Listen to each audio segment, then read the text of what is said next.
elder and a scholar and very much a gentleman. But it's not for me to speak about Giri. Professor Mahanti will be doing that. I'll just, the order of ceremony, I'll hand over to Dr. Alkaracharya to introduce the speaker. You're not audible, so I'm not audible. very much audible.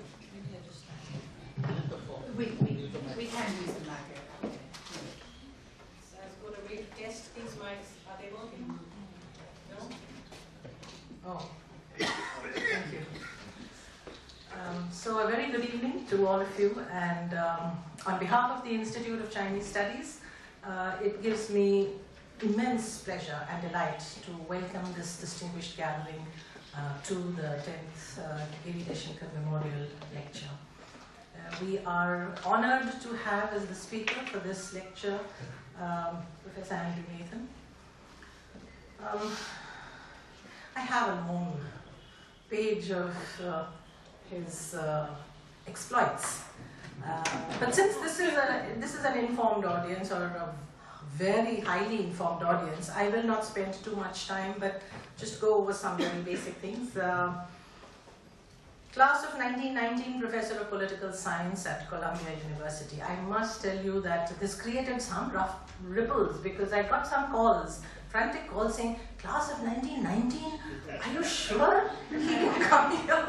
So I had to clarify that class of 1919 did not mean that he was from the class of 1919, but that he occupied the chair which was set up by the class of 1919. Now, most of the youngsters here who are below 25, 26 would have Professor Nathan's reading as standard textbooks. His scholarship spans an immense ground. I think the tutelage that he got from Professor Fairbank testifies to not only the Fairbankian view of what area studies was all about, but I think he has actually moved, in many ways, transformed the way China has been studied in many sections within the United States. So I think we need to acknowledge that legacy of his, which is indeed coming to our shores as well. Professor Srimati Chakrabarti, Vice Chairperson of our institute, is a student of Professor Nathan, so we have a long association. Professor Nathan himself has a very interesting link with Giri himself, and I shall leave it to him to tell you about that, which is rather interesting, I would say, and again goes back 20 years. So all in all, many things that have brought us together, least of all this connect that a certain vision of what area studies is all about and what the study of China means today. Professor Nathan also has the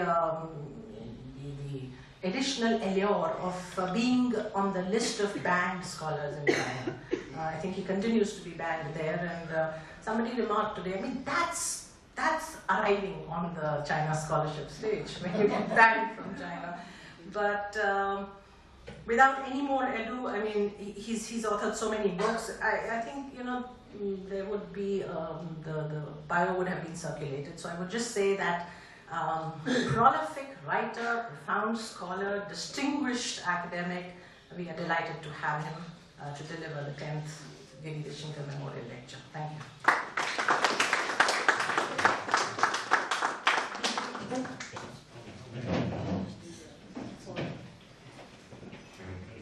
Request Dr. Sanjay Kumar to say a few words on behalf of CSDS. Since this Giri Memorial Lecture is a joint event, CSDS and ICS hold every year, it's my pleasure on behalf of CSDS to welcome all of you. Professor Alkaracharya has already introduced a little bit about the speaker today.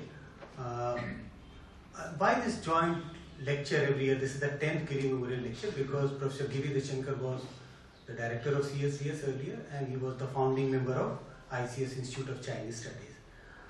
Today we have a very distinguished speaker, Professor Andrew Nathan. Today he is going to speak on the subject domestic factors and Chinese foreign policy. Would regime change make a difference? I would like to take the pleasure of welcoming the chair today. She has agreed, Professor Patricia Oberai, who agreed to chair today's lecture. So I won't say anything more, but would like to hand over to Patricia to carry forward the proceedings. Thank you. Thank you very much. May I request Professor Manoranjan Mahanti, who, among all the people present, knew Giri Deshingkar best, I think, to speak on behalf. Tell us a little bit about Giri. Friends,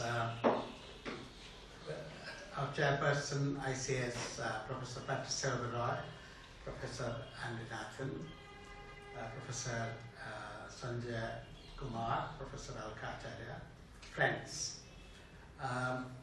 If we have a class of 1969 for ICS, then it is 5 people, Giri Deshingkar, Meera Sinha Bhattacharya, Govind G.P. Deshpande, Vinod Khanna and myself on Supper House lawns, who started the Wednesday seminar. I find 2 of Giri's, our students, who are very senior and well respected diplomats, Shivsankar Menon and T.C. Rangachari, present here. They are retired and they have made a name. So imagine Giri's stature since 69 till his death. And we celebrate Giri's legacy to remind ourselves of 2 things. One, that you need the depth of understanding of a country, history, culture, literature, and economy, politics, and society, the interconnection that you must find. So many foreign policy experts and commentators who don't know the geography or culture or history of China and make big pronouncements, Giri would warn us, look, you don't know that this is the explanation. It may have some roots in, Taoism, legalism, Confucianism, or Neo-Confucianism, and so on. That's one, the depth and the integrated perspective on China, thus defining how area studies should be conducted. The second is what CSDS stands for. The interdisciplinary perspective, that the comparative civilizational perspective. So when he moved from Delhi University, Chinese-Japanese Studies Department to CSDS, first we felt the loss. But then we found that around him, around Rajni Kothari, Ashish Nandi, D.L. Sheth, this great group here, we built up China Studies program, which eventually became the Institute of Chinese Studies, first as a program of CSDS, and then now an autonomous program. And Giri Deshingkar symbolizes that organic link which cannot be obliterated at any point of history between CSDS and the Institute of Chinese Studies. Meera and I put together Giri's writings as a book shortly after his death. And when that was released by Rajni, Rajni said something which I would like to remember. He said that, when he discovered Giri and his talents, he could see that whether you study peace or development or armament or disarmament or anything, the depth and the horizontal, vertical and He didn't use the word diagonal, but I am using these days diagonal. Because the interconnection is represented in the diagonal. So the connections, very few people can capture with the depth. Therefore, peace is not just absence of conflict or an armament thing or a conflict management thing.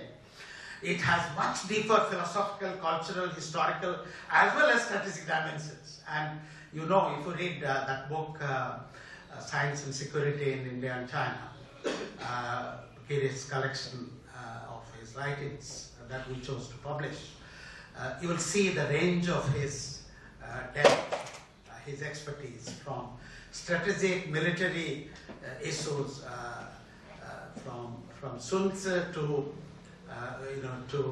philosophical issues on China. So we celebrate that legacy. The China scholar, the great intellectual, an institution builder, a group leader who felt so much at home with his colleagues, and who always inspired the young, the newcomer, who would he would challenge them to contradict him and go forward. And we all learned that scholarship and that tradition, that intellectual tradition from Giri. Therefore, it is a great celebration. And I'm sure all these lectures have represented this legacy, and Nathan's lecture will do so again. Thank you.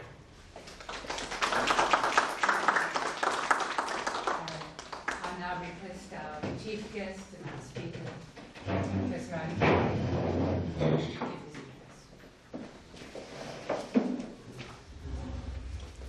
Thank you very much.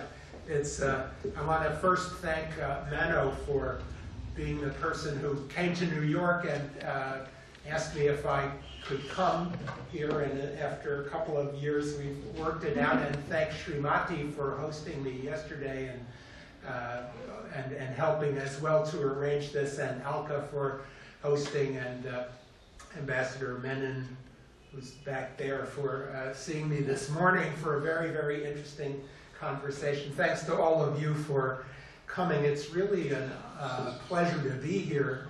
I'm a student of Chinese foreign policy, and there's no way to understand Chinese foreign policy without also trying to understand the policies of the countries with which China has to deal. But that is a huge agenda, because China's foreign policy has to deal with quite a few other important countries, and one of them, of course, is India. So this is a rare, it's not my first time in New Delhi, but I've been here relatively few times, and it's a great opportunity for me to, I hope, learn from you, as I have been doing for the last couple of days. Unfortunately, I have to zip off after tomorrow to go to Hong Kong and then go home to teach. As I say, it's a scandal that the university makes us teach, but we have to do that.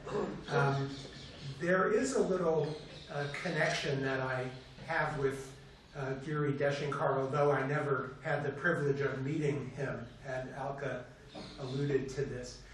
When I received this invitation, I was very honored, because I knew of his tremendous contribution to the creation of the China Studies community here in India, and his high academic standing.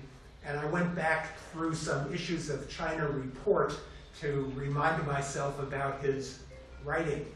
And I came across, there were many fascinating articles and very beautifully written and thoughtful. And I ran into an article from 1994 in which Giri Deshingkar was attacking me.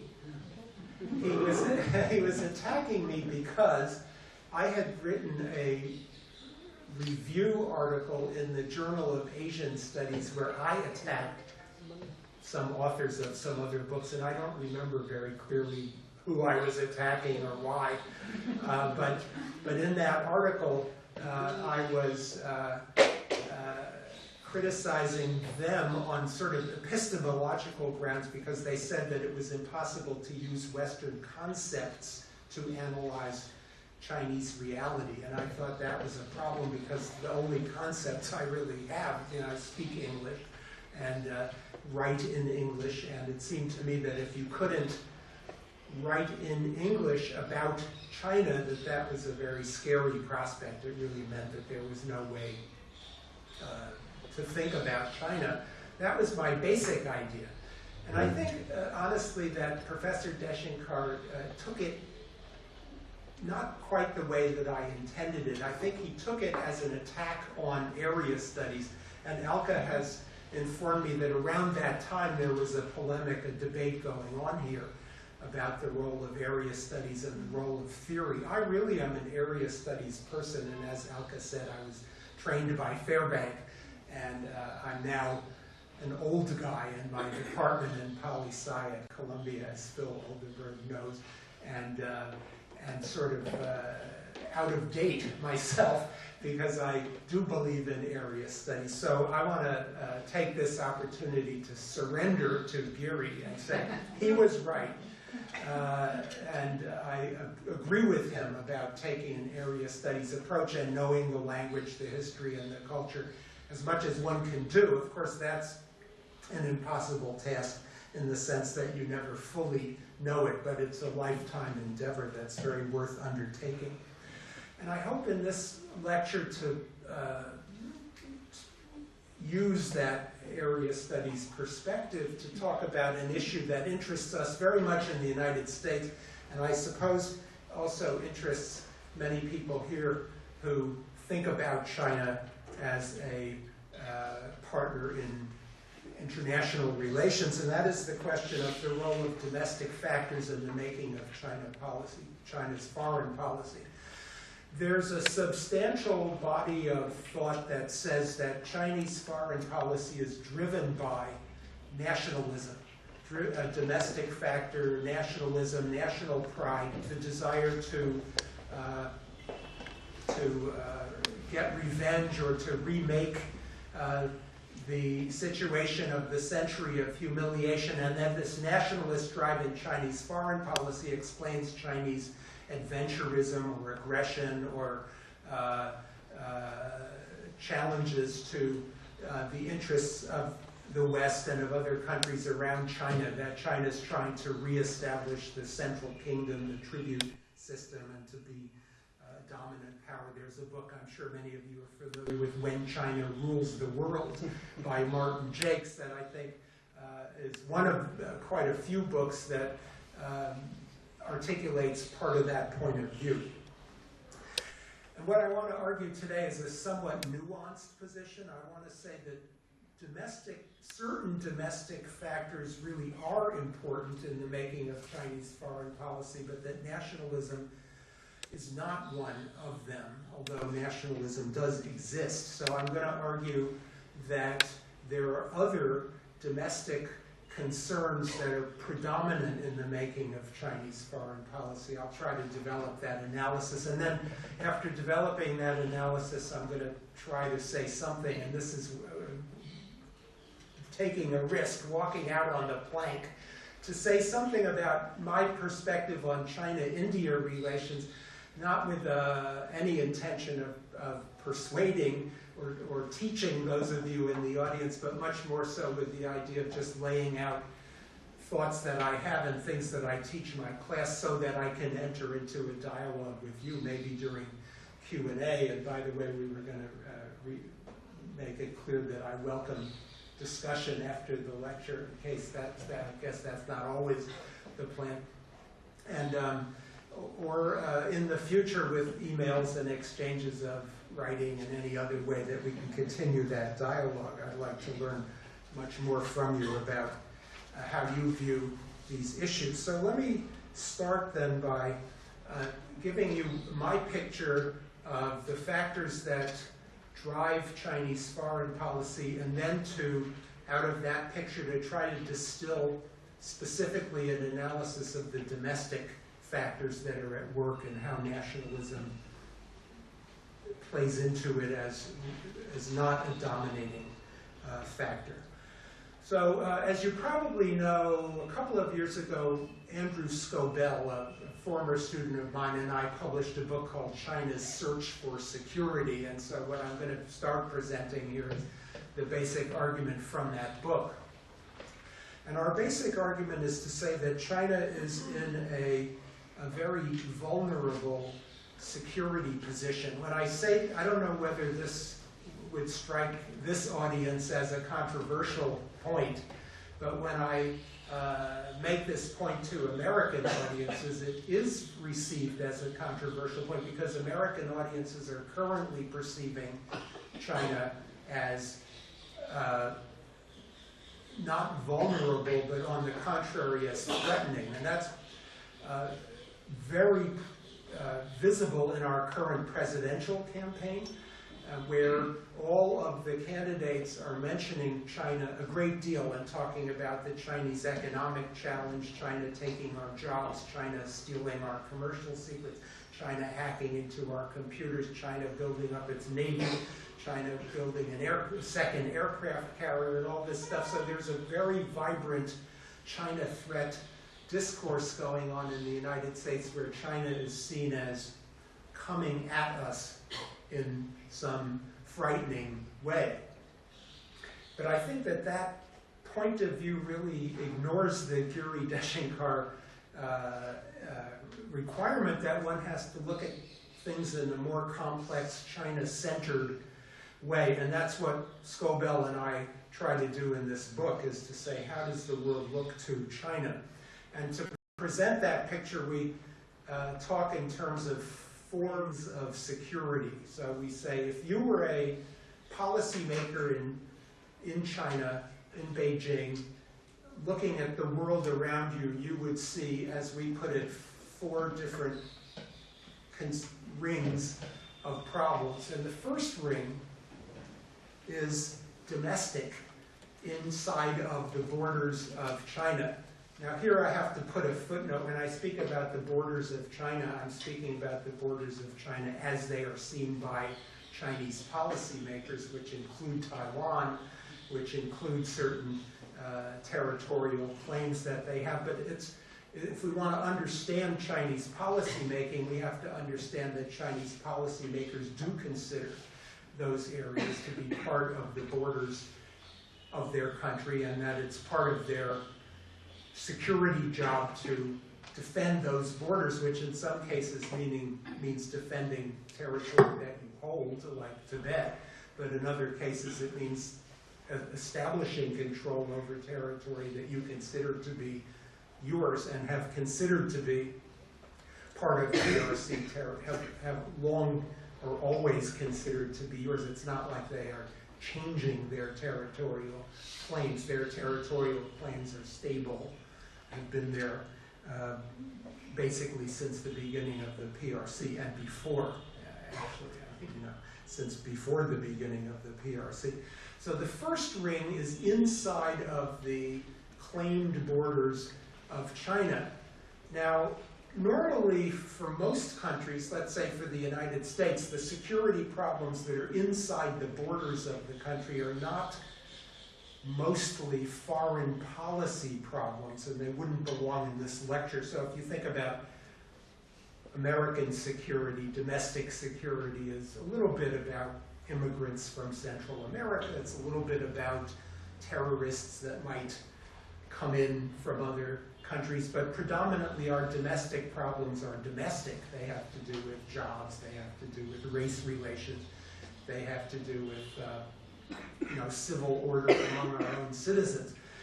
In the case of China, the first ring of security is very heavily infiltrated by foreign policy issues. China's domestic political security, you could say, is penetrated by foreign policy issues. And there are 2 parts to it. One is regime survival and one is territorial integrity. So this is also kind of different about China. So if we think about the United States or India, where people may be against the government, they may want to overthrow the government, get rid of the Democrats in the White House and put the Republicans into the White House. That doesn't threaten the integrity. It's not a security issue, it's just an issue of political succession.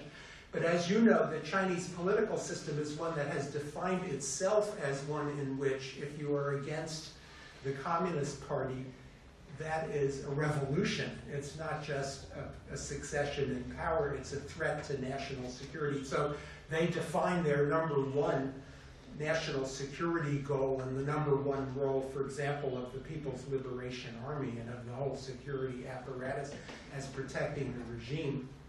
Well, okay, who's going to overthrow that regime? Well, when they look at the security challenges that they face, they find that the domestic forces that might overthrow that regime are very weak, thanks to the work of the security apparatus in large part in breaking up any nascent groups that challenge the regime, but that there are many foreign forces, foreign actors that in their perception are seeking to overthrow the regime. Now, right or wrong, and you can have a lot of debate in the United States about whether it's US policy to change the regime in China, and some people would say that it is, but the White House, the State Department will deny that. But it is true that American government agencies, the State Department, there's an organization called the National Endowment for Democracy, American civil society organizations, various foundations, the Open Society Foundation, human rights groups, Human Rights Watch, church groups and others, are helping in one way and another with financial assistance and with capacity building and with pressure from outside, helping the churches in China, the liberal intellectuals in China, the rights protection lawyers in China, the various groups that the regime views as threats to its security and which the regime spends a lot of effort cracking down on. So regime survival becomes a foreign policy issue that the government has to deal with by trying to find out where this help is coming from, by trying to convince outside groups to cease interfering in their domestic affairs and so forth. Then the other side of the first ring has to do with territorial integrity, which for any government means establishing and maintaining control over the territory that's part of your country. And here again, the Chinese government finds that the challenges, if we compare that to, say again, the United States, just for convenience, there's really no separatist movement in the United States. There's no part of the United States that the United States government doesn't securely control. But in the case of China, of course, as you all know, there are serious problems. Some of the territories that China does control, Tibet, Xinjiang, are not firmly controlled. Militarily, it's true that they are firmly controlled, and there isn't any way that these, in my judgment, that these areas are going to succeed in kicking out the People's Liberation Army and establishing independence, but that control is challenged by civil unrest, by dissatisfaction of those populations. And even in an area like the Korean border area of China, the Yanbian Autonomous Region that's in China but is on the border of North Korea, which is populated by an ethnic Korean population, the central government and the Han authorities don't see very deeply into that society. These are Chinese citizens who speak Korean, who identify as Korean. It's a society that's hosting a lot of refugees from North Korea, a lot of ethnic Korean missionaries coming from outside who are working on promulgating Christianity into North Korea. So it's not an area that's going to break away from China, but it's an area in which the government's ability to see all the way down into the household level of this part of China is not very secure, so it's a little bit difficult. And again, the minority areas on the border in southeast China, along the border of Myanmar, border of Laos, these are areas where there are non-Han populations. There's a lot of cross-border connection with those same populations in the Southeast Asian countries, and it's difficult for the government to control it. Hong Kong is another example of an area that's integrated into the sovereignty of the People's Republic of China from a diplomatic point of view, and yet which Beijing has tremendous difficulties in controlling. And fascinating right now that the Hong Kong government, which is, you know, very, very loyal to Beijing, is nonetheless protesting at this time the fact that a Hong Kong-based publisher was apparently kidnapped and taken back across the border into mainland China, that even not only the people, not only the young people and the academics in Hong Kong have been resisting some of the orders from Beijing, but now even the government itself in the special autonomous region is showing some resistance. Shows that this is a not out of control, not an existential risk to the People's Republic, but a big agenda item for policymakers, and it has a foreign policy. All of these things have a foreign policy component because of their cross-border contacts. In the case of Tibet, the Dalai Lama, the Tibet movement in the United States, the Tibet movement in Europe. In the case of Xinjiang, the Uyghur diaspora located in Central Asia, Germany, the United States. In the case of Hong Kong, all of the many, many connections that the Hong Kong people have with Britain and with the United States and with the outside world, and the Korean population cross-border and so on. None of these issues is strictly domestic. And then you have, of course, the Taiwan issue, which is an issue of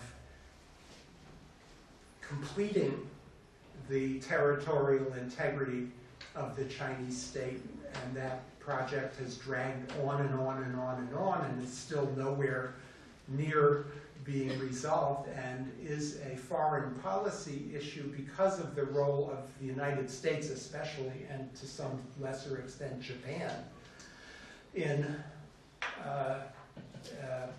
prolonging the separation of Taiwan from the People's Republic of China. So if you want to solve, if you are Beijing and you want to solve the Taiwan problem, really the first place you have to go to solve it is to Washington, to try to diminish American support for Taiwan's continued separation. It's hard to find words. You can't use the word independence because that's not quite exactly right, but Taiwan's continued separation from the mainland, it wouldn't be possible without the United States. So a large part of Chinese policy over the decades has been directed at reducing American support for Taiwan's separateness, and it's been a big job, and it hasn't been entirely successful. The U.S. has recently announced another arms sale package to Taiwan, and that's not enough arms, really, but still very important, and shows the American commitment to what Washington calls peaceful resolution. Peaceful resolution has meant prolonging the separation. So my main point about the first ring is that China is faced, perhaps to a greater extent than any other major country, with domestic security being a foreign policy issue that its diplomats and military people have to think about. Then you look at the second ring. So once you finish thinking about the regime stability and territorial integrity, you start to think about China's neighbors. And the United States, as you know, has 2 neighbors, or if you want to count Cuba, we have 3 neighbors.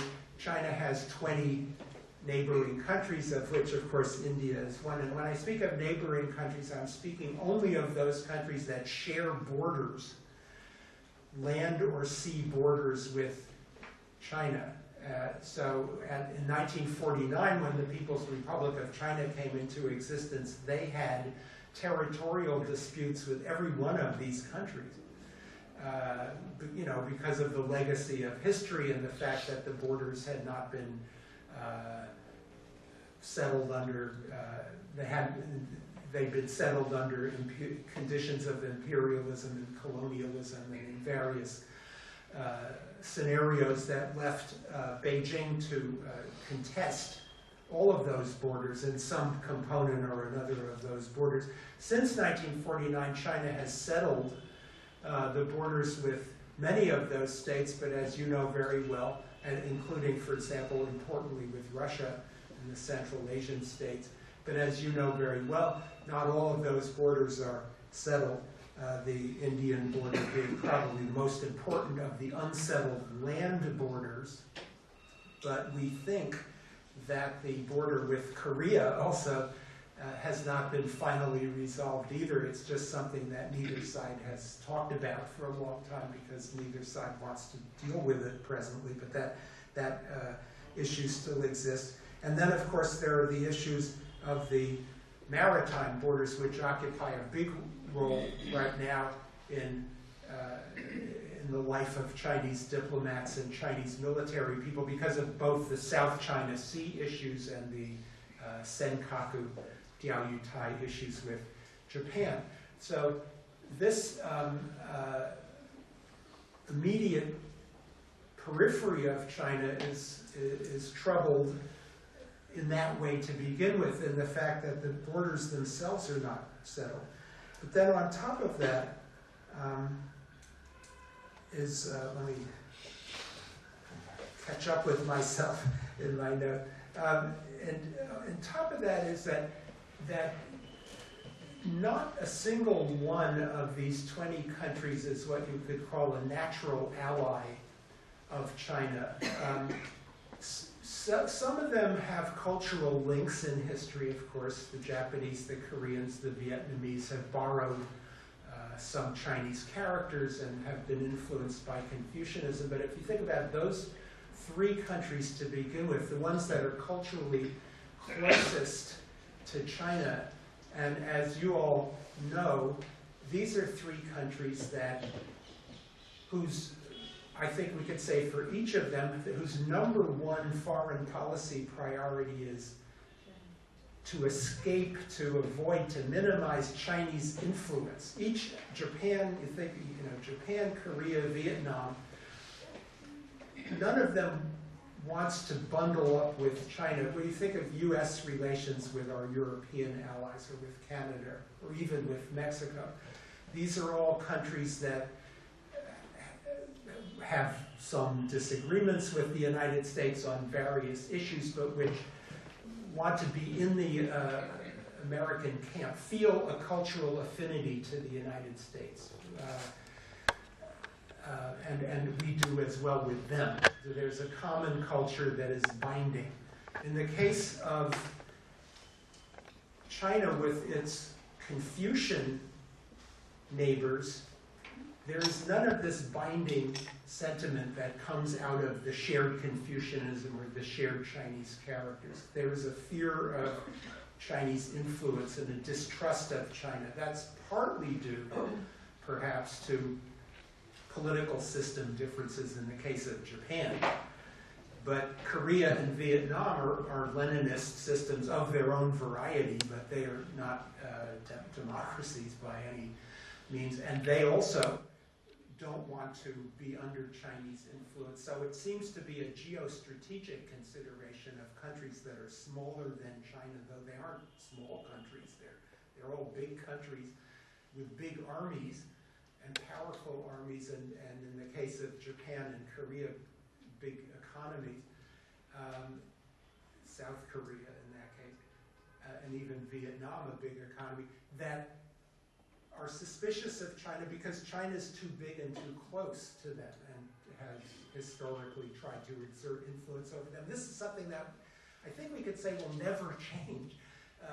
Now, the word never is a pretty scary word in political analysis because things change so constantly and it's hard to predict, let's say, the trajectory of the Chinese economy or the Chinese political system in the future. But if China were to become a democracy, I don't think Japan would therefore feel safe with China. So it's a geostrategic factor that doesn't go away.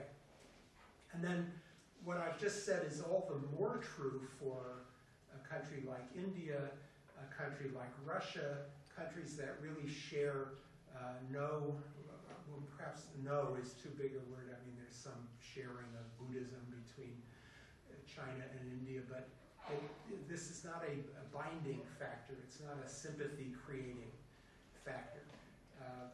And so China has no natural allies, no cultural partners. And of course, as you know, it has only one actually ally in a treaty sense, which is North Korea. Nobody else has signed an alliance. And then it has, I suppose, one quasi-ally being Pakistan.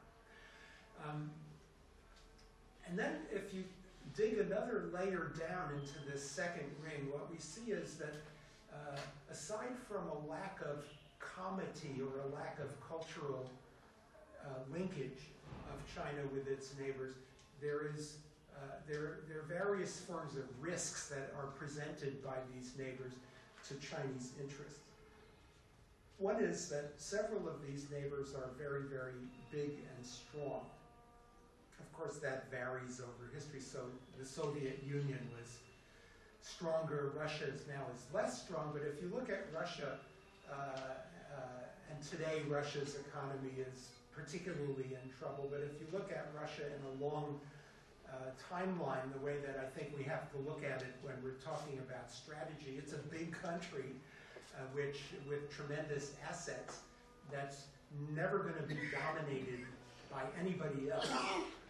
And is always going to have a capability to damage other powers, actually on a global basis if it wishes to do so. So if you're a China policymaker, you do everything you can to create stable and cooperative relations with Russia, and Chinese policymakers have done that, and I think they've been remarkably successful in doing so. For example, in extending Chinese influence into Central Asia without generating resistance on the part of Russia. So China has been successful, and I think China-Russia relations today are as good as we can imagine them to be at any time. But Russia always presents a permanent threat. And the same thing, I think, is true of other big countries around China, which include, Japan, India, and really we should include Vietnam, and I think we should include even Korea there as countries that are big enough, have enough power, military and economic, so that they always present a risk to Chinese interests that China has to manage so that that risk doesn't become actual. And then China's also got around it many countries that present the dangers of instability, North Korea being the primary example, where Chinese policy is really driven all by the fear of what would happen in North Korea if there's a breakdown of the regime, and that would do a lot of damage to Chinese interests in the form of refugees, in the form of a possible military conflict that China might be drawn into, in the form of the likely unification of Korea under a regime that's militarily aligned with the United States. So this is an area that's full of risk. And the same thing, I think, is true of the Central Asian republics. They're more or less unstable, and their instability presents a risk to China. The instability of Myanmar presents constant risks to China in terms of refugees, in terms of drug trafficking, in terms of human trafficking.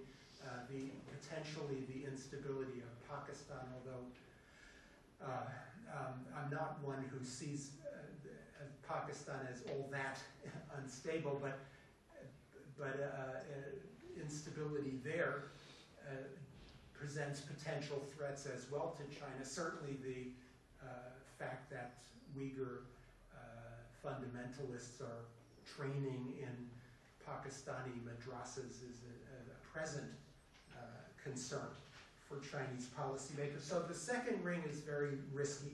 The third ring is the fact that these 20 countries do not exhaust the list of nearby countries that China has to deal with. There are other countries that don't share borders with China, but which are also very close to China, Cambodia, for example, Thailand, the other two Central Asian countries that are not on China's border. And among them is the United States. So this is a peculiar reality of the Chinese environment, is that when they look out beyond their borders, they don't just see Japan, they see American bases in Japan. They don't just see Korea, they see American bases in Korea. They see American restoration by the Philippines of permission for the U.S. to base troops in the Philippines, cooperation by the United States with Vietnam, Malaysia, Singapore, with India, a U.S. base in Kyrgyzstan, U.S. occupation happening in Afghanistan, diminished, but still there, U.S. presence. And the U.S. is far away, you know, it's 7,000 miles away, but it's also very, very nearby. And from an American point of view, there's no country of whom we can say that. There's actually no Chinese base, or there used to be Russian presence in Cuba, but that was many, many years ago. But there's nothing like that. There's no foreign military presence in Mexico, Canada. There's no island off the coast of the east or west coast of the United States where China could build a base like we have a base in Guam, which is 2,000 miles from China and 5,000 miles from the United States. So the U.S. is out there as if it were an Asian power. By the way, American policy is that the U.S., if you pay attention to Obama's Asia policy, the so-called pivot or rebalance, it is the following mandate goes with it, quote, the United States is a resident Asian power. That's what we say. And it is very meaningful. It's true. But it's true in the way in which I'm describing it, which is that the U.S. has this power projection capability into Asia. And then there's the fourth ring. As you make policy in China, you look out, and it's the rest of the world. It's Africa, the Middle East, Latin America, the polar regions, Europe. What is that about? And that is really about, so far, commodity supplies, oil, copper, soybeans, apples, commodities that they need, and markets, and more so investment targets, that because they have the capital that they need to invest. It's not about persuading Zimbabwe to adopt a Chinese form of government. It's not about, so far, establishing a Chinese military presence in Latin America. There is this new Chinese operation in Djibouti, but my estimate of that is it's not a military base, it's some kind of facility. We'll have to see what it is. But I don't foresee, and this is debatable, China trying to establish a basing system that looks anything like the American system or even the French system around the world. But of course they have some interests and personnel that they have to be able to evacuate, and mines that they want to guard and things like that, but it's much on a smaller scale. So that their presence in the fourth ring is essentially about economics. Now, that's my picture of what's driving Chinese foreign policy. So the question then is, and so it's a very vulnerable picture that I'm drawing, maybe exaggerated, you may think, and sort of rhetorical. But I would defend it, and quite different from the picture that we get in much American discourse about China being so huge, because I think that discourse just looks at the fact that China's big, which is true, and its economy is number 2, and it's going to become number 1, and that China has purchased this or that or the other weapon system. All those things are true. But what this discourse of the China threat in the U.S. fails to do is the Giri Deshingkar thing that I would think he would do, which is to look at all of those things in the context of Chinese realities, and I've emphasized geostrategic realities, really just the things on the map above all. but also cultural relations and history. And so if you look at these things in context, then China is quite vulnerable, and I perceive their foreign policy actions as essentially defensive of the regime, of the territory. Now, you might want to interrogate me about what about the South China Sea, how is that defensive, but I'll leave that to the Q&A. Well, then, okay, then I'll come to part 2 of my discourse and say, if that's the case, what is the role of domestic factors in all of this?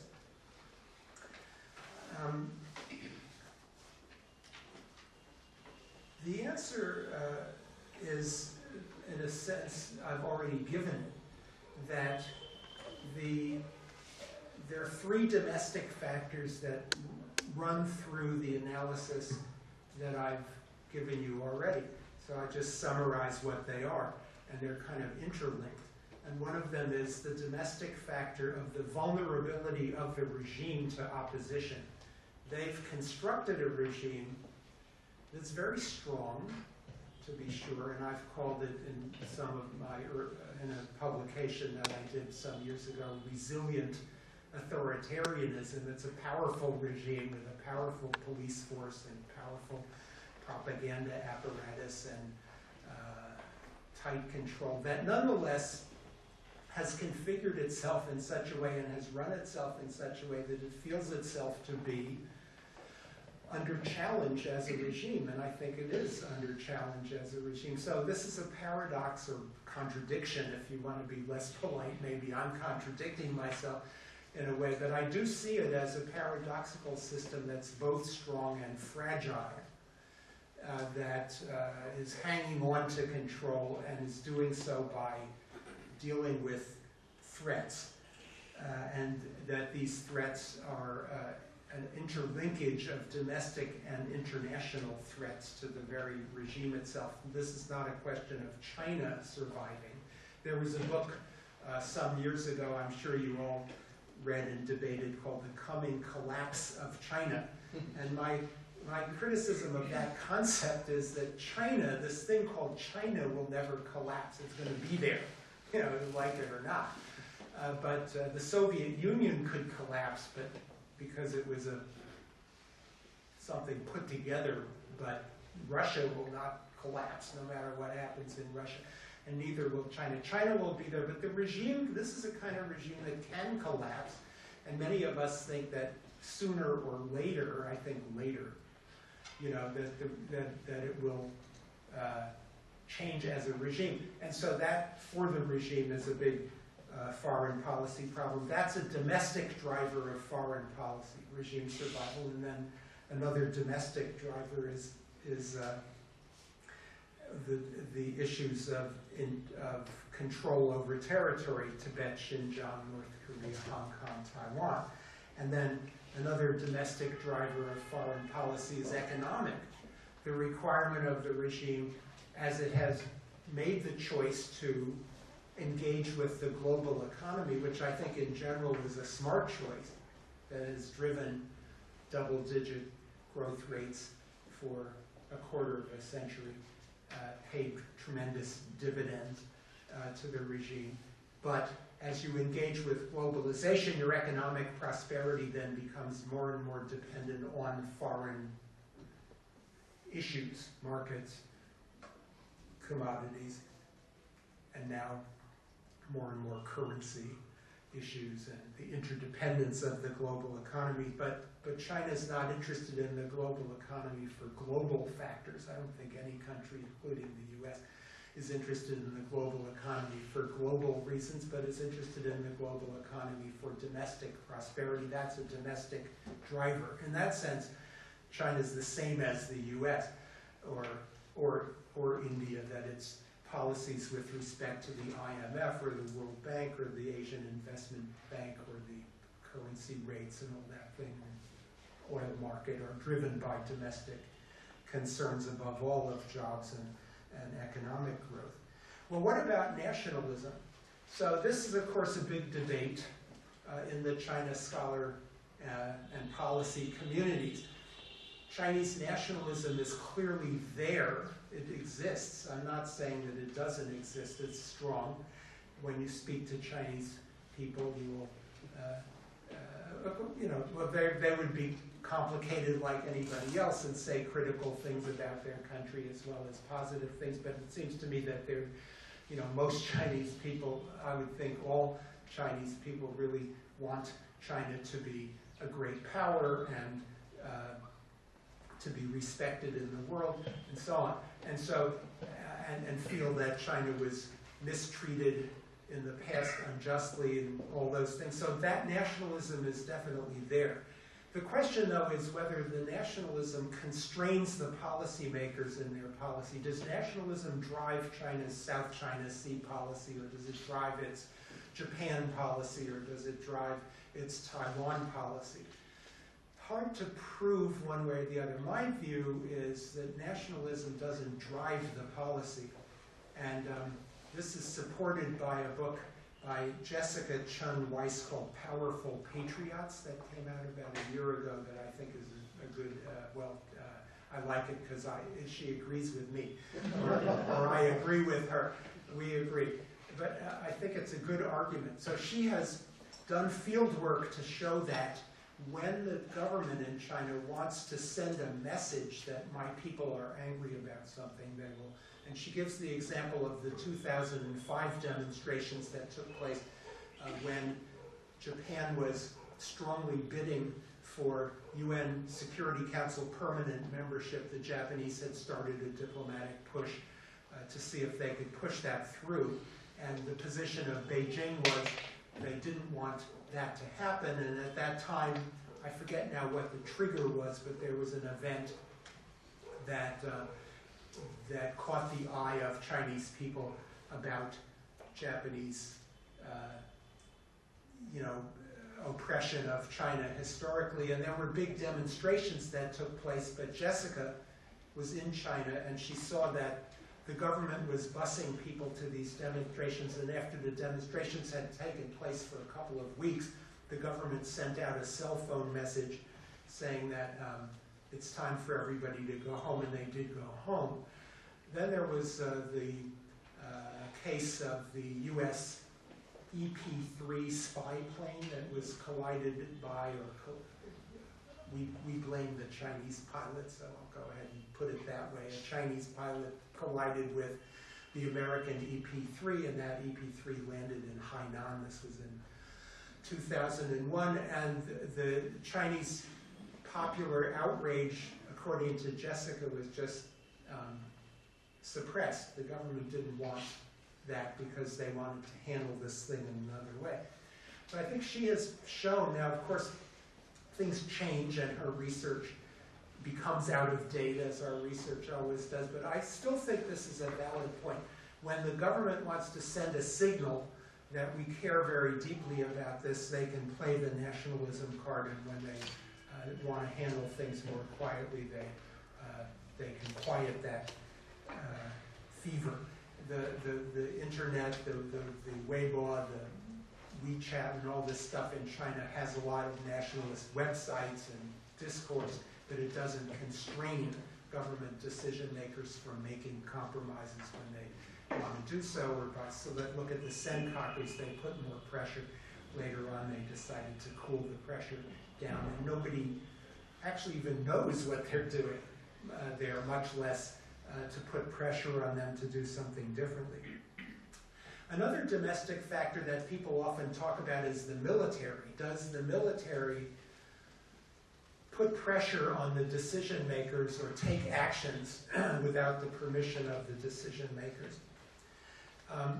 Here there's a very good recent book called PLA Influence on China's National Security Policy Making that I would recommend to you, again, because I agree with their conclusions and they back up my point of view, which is that the division of responsibility in China between the military and the civilian policymakers is different from what it is in the United States, in the sense that the military, once there's a conflict, is supposed to run that conflict without micromanagement by the civilian authorities, but before a conflict occurs, the launching of a conflict, the invasion in Vietnam in 1979, for example, or any future attack that might occur on Taiwan, or the actions in the South China Sea, or the stepping up of activity in the Senkakus, are decisions that are made by the top civilian leadership, in my judgment. Of course, this is very murky, and we don't know for sure. We don't have the transcripts of all of these meetings. But I don't think the military runs Chinese foreign policy. What about leadership factions? Is there a hardline faction in the leadership? My estimate there is that the leadership is pretty much united around the strategy that China is pursuing, which is a continuation and an outgrowth of Deng Xiaoping's strategy, and which is a strategy that's pretty kind of no-brainer for China. That is to say, to build up its economy, build up its navy, seek to protect its near seas, to have more influence in the near seas, try to use its tremendous amount of foreign exchange to extend both political and economic influence into the regions around it. All of those things are not controversial as far as we can see any evidence. Taiwan policy, not controversial. Japan policy, not controversial. Partly because these policies make sense in themselves, and of course at a high level of abstraction that I'm speaking about, and partly because I think the leadership has been very consensual under Hu Jintao, and now with Xi Jinping centralizing a great deal of power, he simply has the power to dominate. I think Xi Jinping's power of domination presents certain risks, however, for China. But that's another topic. I think we should leave it for the Q&A.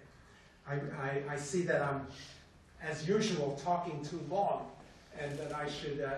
And I had promised you I would say something about China-India relations. Let me just say that in a very, very condensed fashion. Which is to say that I think in the case of China-India relations, looking at it from China's point of view, that domestic concerns are not the whole story, but they are very important. I think the most important Chinese concern in its relationship with India has to do with Tibet and with the Dalai Lama, and that they view India's policy on the Dalai Lama, the policy of allowing him to be here, the policy of not preventing him from having a thing called the Tibetan government in exile, and not preventing him from traveling from his base in India to other places, that they view that and other actions of India as holding a threat over the head of China about its sensitive Tibet issue and contributing to the instability in Tibet. So that's a domestic concern that they have to manage in their relations with India and in their relations with Europe and in their relations with Washington, D.C., but I think they consider this a top item on their India agenda. And then the territorial disputes that China has with India, I think, are also important to China because of Tibet and not because of any other reason. They're not important for an economic reason. They aren't, they obviously present a security challenge that there are Indian forces on these borders, but that security challenge is important because they're on the Tibetan border. Then I think China's rivalry with India for influence in South Asia, for influence in the Indian Ocean, which is a kind of nascent rivalry, that these have a lot to do with the economic agenda of China. So I don't rule out that there's a certain balance of power component with India, classic balance of power, the nuclear balance, the naval balance, but I think what heavily motivates Chinese concerns with India are Tibet and the economy, the supply lines that on which the economy depends. final words on my, and here, of course, I'll repeat that I'm hoping for dialogue with you to correct, looking at it from the Chinese point of view. They're definitely willing to cooperate with India when there are matters of common interest, so seeking economic cooperation, for example, and cooperating on issues of, let's say, the international trade regime, you know, the Doha round, getting rid of advanced country agricultural subsidies, the idea that the IMF and the World Bank have not been flexible enough in giving greater voting rights to growing, developing economies. Those kinds of areas of cooperation are there. India, like China, doesn't favor regime change. It doesn't favor, you know, the idea of regime change in Syria, for example. So there are plenty of areas where India and China see things similarly and they happily cooperate. But it seems to me that the areas of competition and friction are much more prominent in the India-China relationship. So there's an arms race, there's a rivalry in the Indian Ocean and the Andaman Sea, Bay of Bengal, South China Sea, over Myanmar, over Nepal, over Sri Lanka, that it is the way of nature. It is inevitable that as both of these countries gain more economic power and gain more military power and are more integrated into the global economy, that they will jostle with each other for influence in these strategic zones that they share because of their geographic positions. And in a way, this picture that I'm painting is similar to my view of China-US relations, which I think have important areas of cooperation. Recently, the climate change agreement was a big example of that, and of course, tremendous economic interdependency, but where also it is inevitable that as China grows, it challenges the status quo of American deployments and influence in Asia, and that we're in for a lengthy period of friction as Americans in our dealings with China. And I think it's an analogous picture with India. Okay, I made it to the end of my remarks. The lecture gets published in the China report, and so all the parts that are obscure, unclear, I'm sure they're perfectly clear in the published version, right?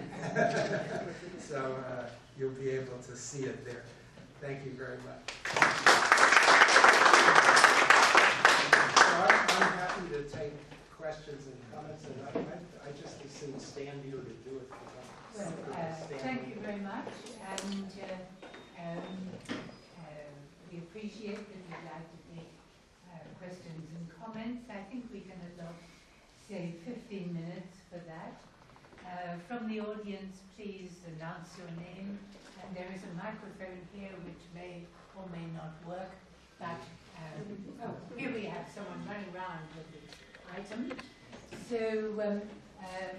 where shall we look? Right down at the back, someone.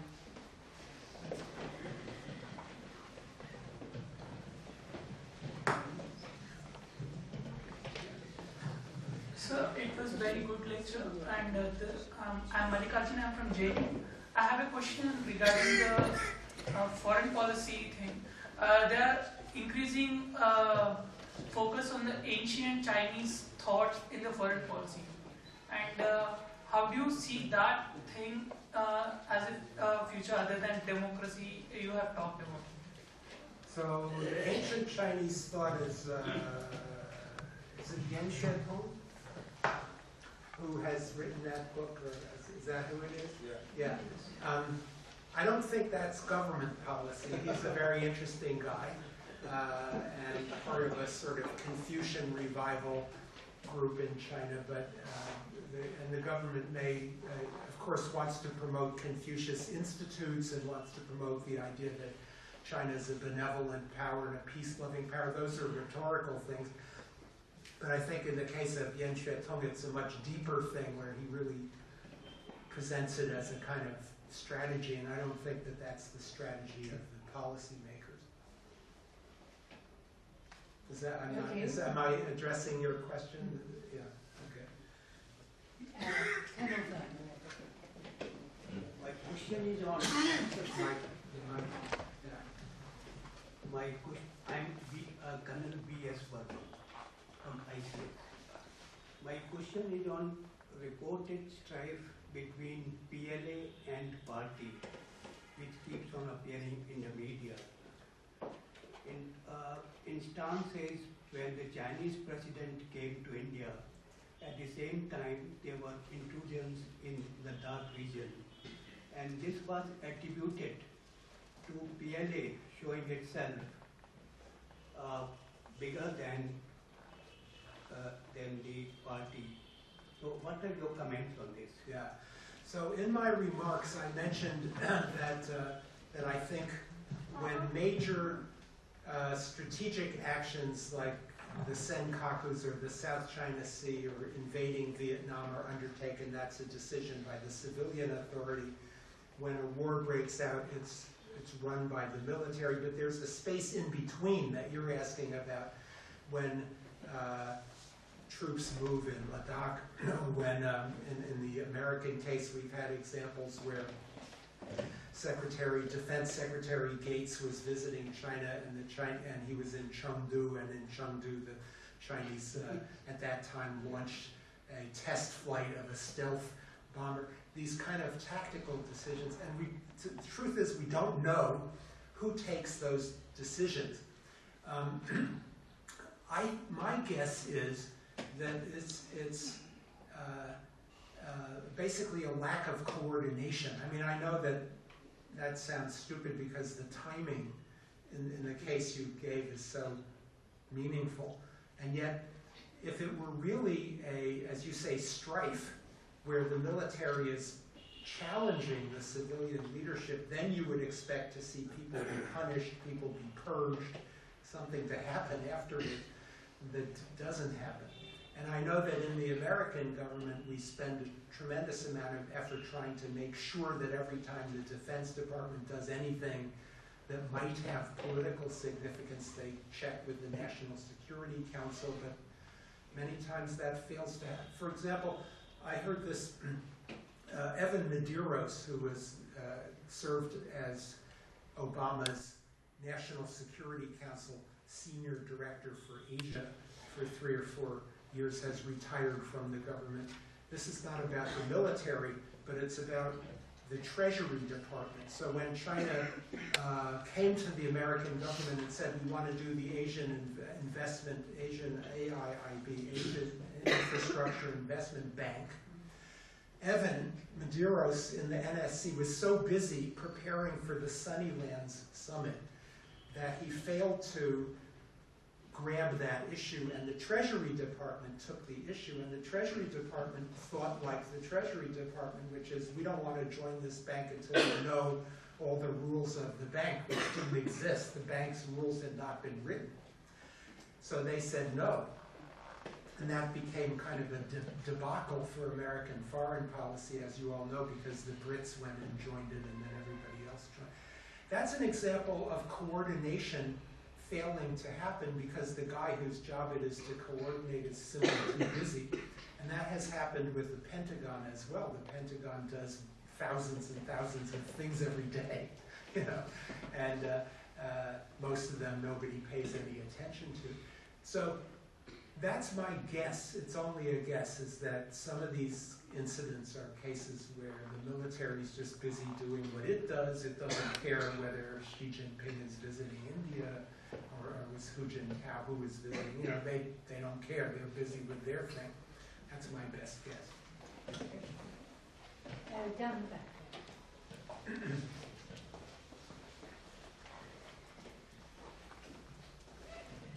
Thank you, Professor Nathan, for your insightful lecture. I'm Amrita. I'm a doctoral candidate from JNU. My question to you is regarding your take that United States perceives China more as a threat than being vulnerable. So in this context, how do you understand the a new kind of great power relations that both China and United States, the leadership on either side is promoting. Is it just a rhetoric or there's a reality? So what is your take on this? Yes. Now, I didn't mean to say that the United States perceives China as a threat. What I was trying to say is there's a China threat discourse that's very big in the public circle in the United States, in the Congress, in the media, and especially in the presidential campaign, and perhaps above all with the Republican candidates. I don't think that the government, the White House, and other parts of the government view China as such a big threat. I think they understand a lot of the factors I'm talking about, although it is the job of the Pentagon. And the military shift on the part of China is very substantial. It does threaten the existing Pentagon strategy on protecting Taiwan, protecting Japan, and it's going to require either technological advances, redeployments. There is a threat. It's not that the U.S. military fears being defeated by the Chinese, but they have to catch up with changes. So that was the point I wanted to make. Now, the new type of major power relations is a slogan that was put forward by Xi Jinping before he became head of state. And when he visited Obama in Sunnylands at the Sunnylands Summit, he proposed that to Obama. And Obama did not, the Chinese say up until today that the U.S. has accepted that formula. It's actually not true. But what Obama has not done, he has not chosen to reject the formula. I think the reason why the Chinese forwarded that idea and why they think it's valuable to continue to insist that it has been agreed upon by the United States is that they interpret the formula to mean that the U.S. should proactively concede to China's national core interests. In other words, the Chinese think very logically. If you have a new type of major power relations, which is not the old type of balance of power relations, the new type is one in which major powers understand each other's core interests and refrain from challenging each other's core interests. That's number 2. Number 3 is, here are my core interests. Tibet, Taiwan, South China Sea, no anti-ballistic missile defense, no space weapons, no national endowment for democracy, no human rights interventions, no, don't give us asylum to dissidents. I got a long list of core interests. I hand them over to you and those interests are all solved. Well, I don't think the U.S. is prepared to go to that logical conclusion. So I don't think the U.S. really, so it's a pitch by the Chinese to sort of trap the United States in a logic that the United States doesn't wish to be trapped in. There was one more question down the back there.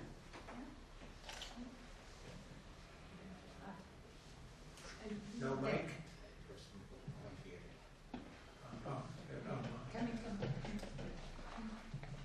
Thank you.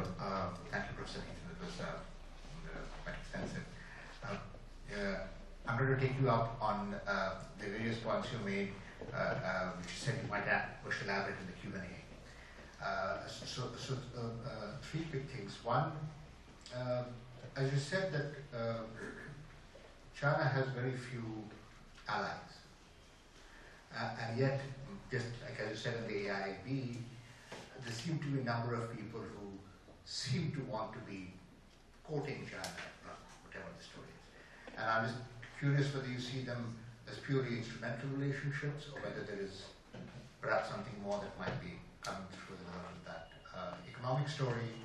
And now the economic story is beginning to fray a little bit at the edges, that might somehow change what the structure might go forward. And this sort of also then moves into this whole one belt, one road structure. Which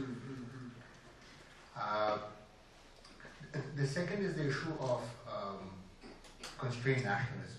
And you seem to imply that nationalism is used strategically by the Chinese state. We in India are familiar with the use of, I mean, Pakistan especially, let me not talk about India in this for instance, Pakistan has been using non-state actors strategically, and sometimes they do tend to get out of control.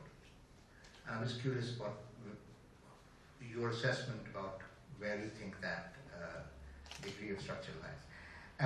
And finally, the story on Xi Jinping and his centralization of power. Do you think it comes with, in some sense, with great power comes great responsibility? That this slowing down the transition to a different era, in some sense, is an era of high volatility for China, both politically, economically, and structure. And there's the party has sort of ceded power to this person so that there is a single point of control. But if that person fails, then what kind of consequences do you see in terms of backlashes?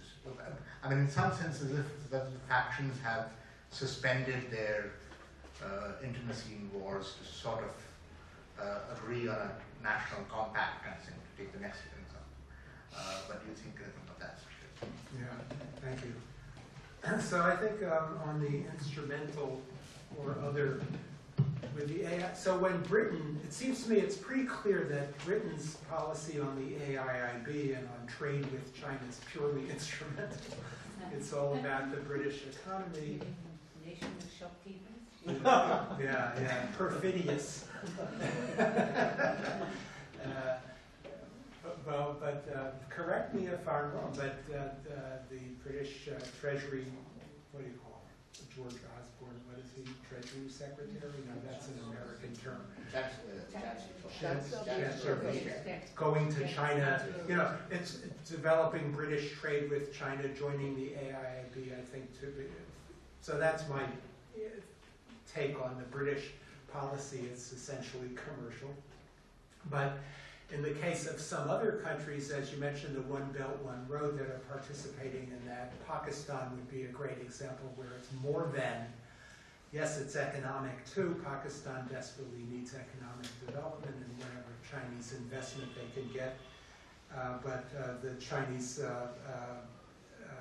assistance, diplomatic support, and arms assistance and so forth is important to Pakistan because that's a country that doesn't trust its treaty ally, the United States.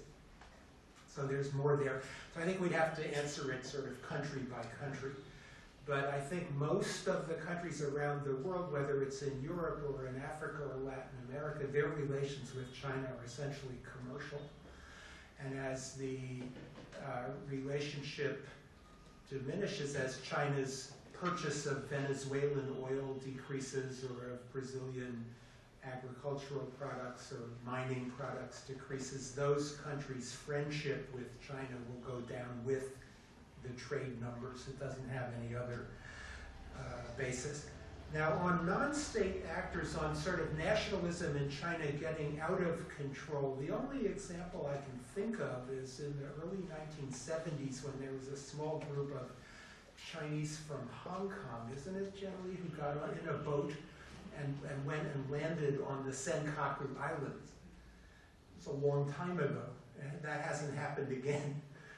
There was that Chinese fishing boat captain who, when the Senkaku thing began to heat up, before the Japanese government purchased the title to the Senkakus from a private owner, there was this fishing boat captain who, as I've heard, was drunk, who rammed, I think, rammed a Japanese Coast Guard boat and was arrested, and so he seemed to be out of control. Some people say he was drunk, some people say he was actually working for the Chinese Navy and all, but these cases are extremely rare, and it doesn't seem like that guy had any kind of bigger agenda. He was just floating along and, rammed somebody. So I don't, could that happen in the future?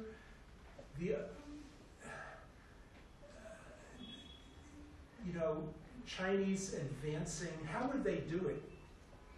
Invade Taiwan, or what would they do? You know, so Pakistan is neighboring on India, so you can have. I mean,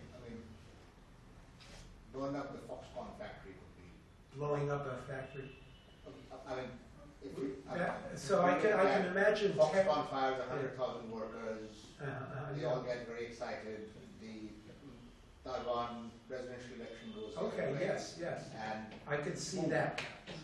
Activities against Japanese automobiles, against foreign investors. Yes, that could happen, but it hasn't happened.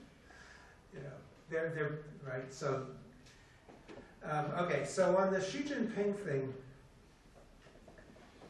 I think that's a great point. That China faces tremendous challenges right now. They've always faced tremendous challenges, but the challenges right now are severe. There's the bad debt, there's the slowing economy, there's the rise of unauthorized religious groupings, there's the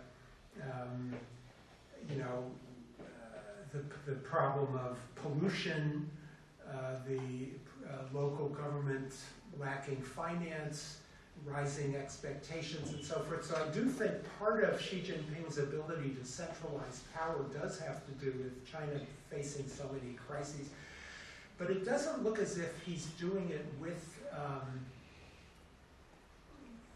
that he's being pushed into this position of central power by other leaders who say, please help us. Because if that were the case, because the anti-corruption campaign seems to me to be evidence that more so than other people thrusting power upon him.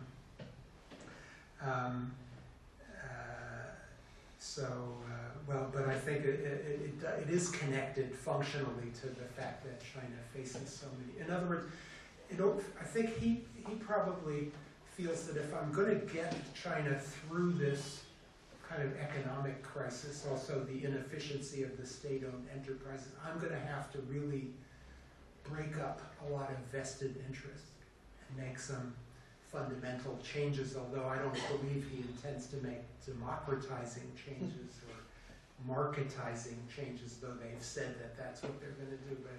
But he does have to hit the vested interests, and that's why he's doing this anti-corruption. This is my interpretation. Well, we would like to go on. There are several other people looking for an opportunity. I think we should terminate at this point with many thanks to you for a very interesting lecture. I think you've invited us to try and see how the Chinese themselves see the world. To imagine how the Chinese see and construct the world around them. This is a very important thing to be doing, not only in America, but in India and all around the world. And the only question I would have, which I don't seek an answer for, is really, do you think the Chinese are trying themselves to think of how other people are thinking about themselves, about China, and moderate their conduct for that reason? But we must leave that. We're very, very honored to have you speaking to us. A very interesting presentation and a lot more questions. I wish we could take all the ones that were remaining from people in the audience. Thank you very much. Thank you to the young people here. Thank you to the JNU folks who've taken a very long ride across town, and to CSDS for co-hosting this along with ICS. Thank you so much. Thank you very much.